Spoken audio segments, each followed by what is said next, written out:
A novela pela sucessão da presidência da Câmara está tomando ares de drama para Arthur Lira, que perdeu completamente o protagonismo e o controle da situação. Elmar Nascimento, que era o preferido e agora virou o preterido de Arthur Lira, jurou se vingar e tem trabalhado com afinco por essa vingança. Elmar, pelo menos, tem se empenhado nas articulações e mesmo as pessoas falando que ele não tem chance alguma, ele conseguiu uma vitória. Ele tem a garantia que o PT não vai tomar a decisão sobre quem apoiar nesse momento. Só mais lá na frente todo mundo sabe que Lula vai definir quem será o futuro presidente da Câmara dos Deputados. Só que toda essa indefinição provoca muitas tensões entre os poderes, porque a Polícia Federal ela não quer encerrar ainda os inquéritos do 8 de janeiro. E aí os bolsonaristas usam a sucessão da presidência da Câmara para barganhar a votação do projeto de anistia, provocando tensões do Legislativo com o Judiciário,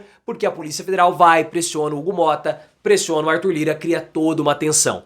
Para fazer acenos ao Judiciário, Elmar Nascimento diz ao governo que não vai pautar nenhum projeto de anistia para tentar ganhar o apoio do MDB e também do governo federal. Na sua opinião, o que você acha que Lira fez de errado para perder o protagonismo? E quem vai sair vitorioso nisso tudo? Lula vai esmagar Arthur Lira? Quer que Elmar se vingue? Então like no vídeo e se inscreva no canal. Eu tenho visto que quando eu falo sobre esse assunto, muitas pessoas ainda não conseguiram compreender por que o Arthur Lira ou como o Arthur Lira perdeu o protagonismo disso tudo. E é muito simples, pessoal, porque quando o Arthur Lira perdeu o prazo para definir quem seria o seu futuro candidato, ele perdeu o controle da situação. E veja só o que aconteceu depois. O nome do Marcos Pereira, que era um dos candidatos, foi retirado pelo próprio Marcos Pereira.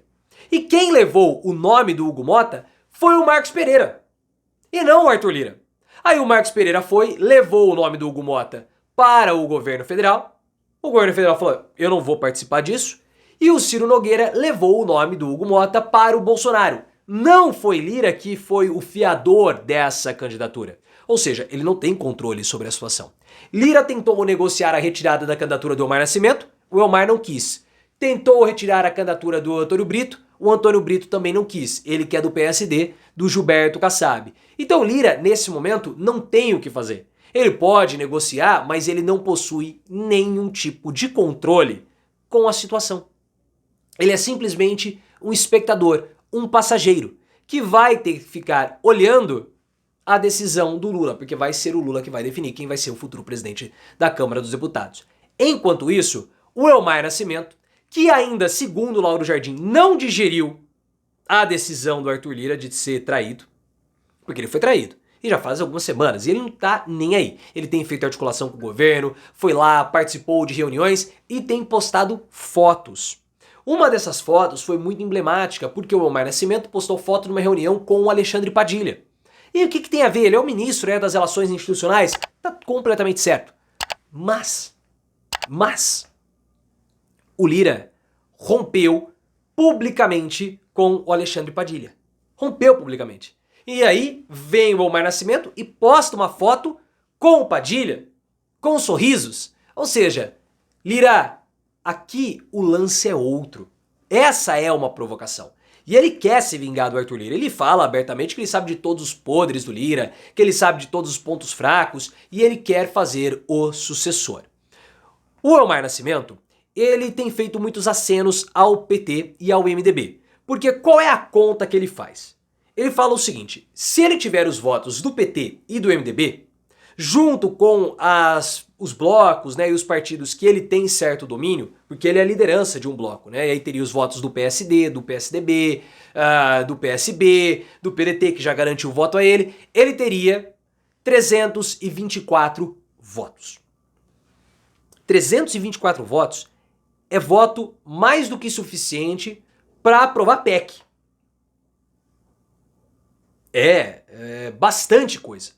E esse voto iria isolar o PL, que é o partido do Bolsonaro, deixando PL, PP do Arthur Lira e Republicanos isolados. Mas o PP e o Republicanos viriam depois a reboque para esse superbloco, deixando o PL do Bolsonaro isolado.